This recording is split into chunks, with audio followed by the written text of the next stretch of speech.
As America sleeps, the men and women at Malmstrom Air Force Base are awake across the quiet farmlands of Montana. MTN's Margaret DEMARCO is on special assignment tonight. She takes us deep in the control room where there's a very careful finger on the button. You drive past these missile alert facilities every day on Montana highways but might not realize it. Americans just like you are pulling alert 24/7 to protect the nation. Are you ready? Yep.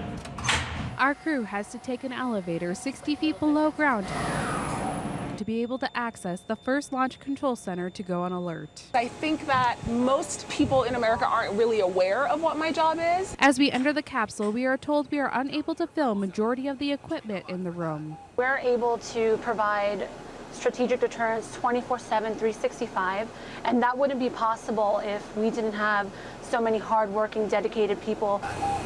But for First Lieutenant Michelle Governor and First Lieutenant BETSY CASTRO, they do not start their day in the field. If something pops up, we'll disseminate that information throughout the squadron. Before the members of the 10th Missile Squadron head into the missile complex, they have a morning briefing. Whatever maintenance we have going on, whatever activities we'll have in the field, we'll plan how we'll effectively execute all of that for the day. After the briefing, Governor and Castro drive out to Alpha, which was the first launch control center to go on alert in 1962.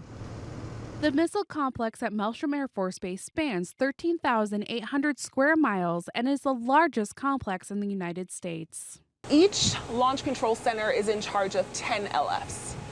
So Alpha is in charge of Alpha 2 through Alpha 11. 2 missileers are on alert at all times at each of the 15 launch control centers across Malmstrom. There was a crew out here this morning that we relieved them, so we'll get a brief of everything that they did on their 24-hour shift. Once they have secured the capsule, Governor and Castro will release the other crew and take control of the launch control center. The crazy thing about this job is you can be doing it for years and you'll never know enough. There's so much to learn, there's so many things that change that you always have to be on your toes. Though most people might believe these men and women press a big red button to launch a missile. There is no big red button. That is a big misconception, but unfortunately there is no big red button. Missileers are in the field for 24 hours at a time, but for security forces, chefs, and facility managers, they can stay at a launch control center for up to 5 days. We get our vehicles, we arm up, we do guard mount, and then we post out here. 741st Security Forces Squadron Staff Sergeant Brandon Penix has one of the most important jobs on the site. My job is to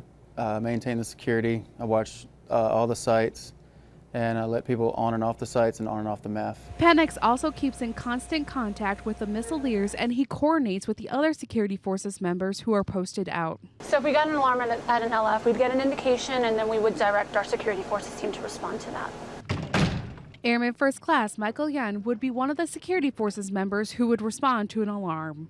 Like, it's always thrilling. Like, you deal with new experiences, you deal with all kinds of people and stuff like that. So one of the hardest parts of each job is being away from home. Let me get that. But these men and women are committed to service before self.